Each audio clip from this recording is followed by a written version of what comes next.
እኔ ጋር ይሆናል ልቀቀው።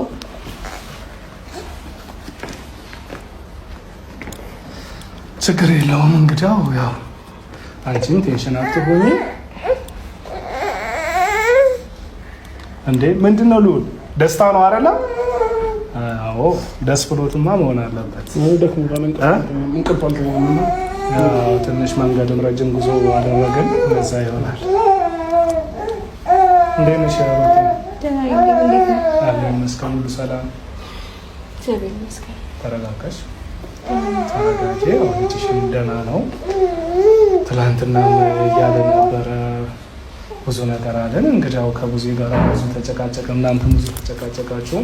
እኔ በጣም አስጨነቃችሁኝ ስለነበረ በቃ እንግዲያው ፈጣሪ ፈቃድ ሆኖ ልጅሽን ወደ አንቺ መጥቷል። ያው እንግዲያው አንደኛው ከስር ወጥቷል እና ይህንን ይመስላል። አሁን እናንተ ግን ሁለታችሁ በስነ ስርዓት ተግባብታችሁ ልጃችሁን በስነ ስርዓት ማሳደግ አለባችሁ። ፖሊስ ጣቢያ የተባላችሁትን ሰምታችኋል። ሩቲን ብትሆኝ አንተን ብትሆን እኔ ብዙ አንተን በብዙ ማውራት እንግዲህ አውርቼዋለሁኝ እና ደግሞ ጌታ አርቦታል እንዴ? አይ አሁን ነበር ጡጦ የገባው።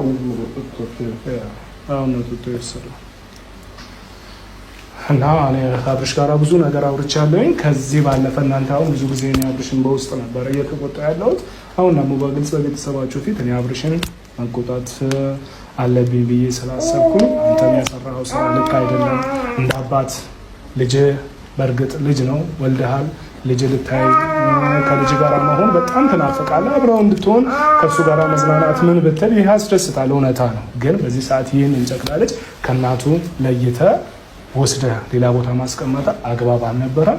ሩታም ደግሞ እንግዲያው ከእኔ ጋራም ብዙ አውርታለች። አንተም እስር ቤት ባለህበትም አንድ ቀንም ቢሆን ከእሷ ጋራም ብዙ ተጨቃጨቅን፣ ብዙ አውርታን ማለት ነገር ግን ይህንን ሁሉ ሰላም ለማምጣት ነው፣ መብትሄ ለማምጣት ነው እና ከዛሬ በኋላ ግን እንደዚህ አይነት ነገር በፍጹም መደረግ የለበትም።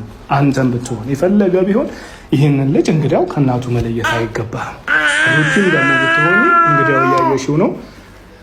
አንቺን ብትሆኚ አባቱ ልጁን እንዳያይ መከልከል ወይ ደግሞ ስልክ አለማንሳት የለብሽም። ብዙ ነገር